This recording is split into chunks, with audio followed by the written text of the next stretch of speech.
Have you ever felt like you're doing everything right? You go to bed on time, you've got a comfy pillow, but you still wake up feeling like you haven't slept at all? Yeah, you are definitely not alone. So today we're going to build a science-backed blueprint for the perfect night's sleep, and it all starts the moment you wake up. Okay, let's get right into it. First things first, let's solve a pretty common mystery. We've all been there, right? That 3 p.m. coffee that used to be a total lifesaver, well, suddenly it does nothing. Or even worse, it just makes you feel kind of jittery and tired at the same time. So what is going on there? Well, the answer is actually the key to understanding your entire sleep cycle. You see, the first thing we have to get our heads around is that we think of caffeine as fuel, but that's not really what it is. It's more like a blocker. It's like putting a little piece of tape over your car's low fuel light. The problem isn't gone, you just can't see the warning anymore. So what's the signal that it's actually blocking? Well, it's blocking a molecule called adenosine. Now think of adenosine as sleep pressure. From the moment you wake up, it just starts building up in your brain all day long. The more pressure, the sleepier you feel. Caffeine works by basically plugging up the receptors that adenosine would normally connect to. It's like putting earmuffs on your brain's plea for rest. But here's the thing, while those earmuffs are on, that sleep pressure is still building up, just waiting.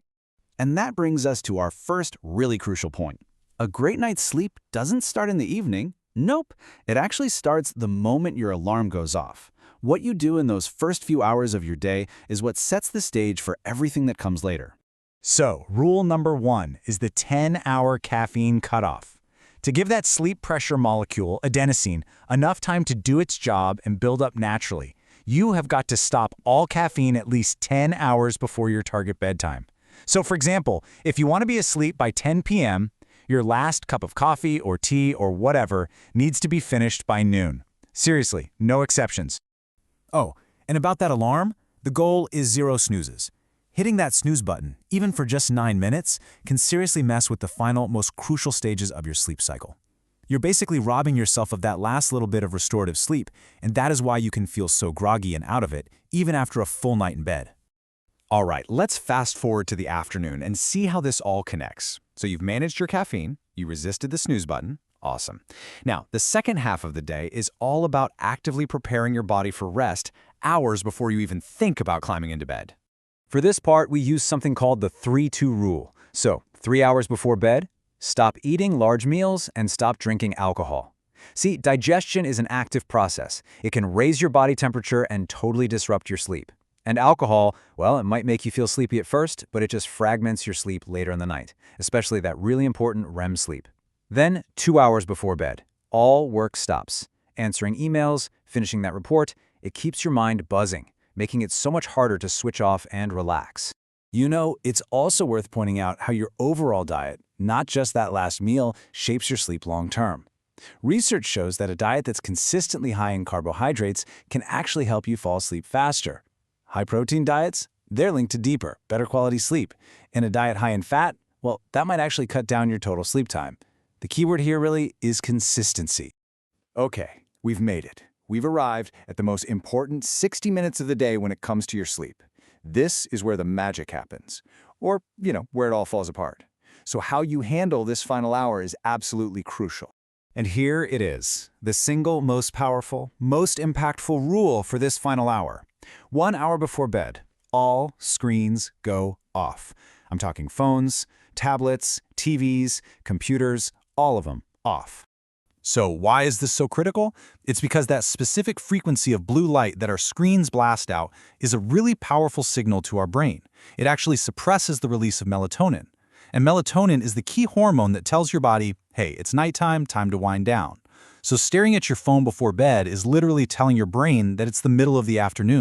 So, what are you supposed to do instead? Well, here are some really powerful science-backed alternatives. Taking a warm shower about an hour before bed actually helps cool your core body temperature, which is a huge signal for sleep. You could try something called non-sleep deep rest, or NSDR. These are basically just guided audio tracks, kind of like a meditation, and they're designed to put your body into a state of deep relaxation. Or, just read a physical book under some dim, warm light.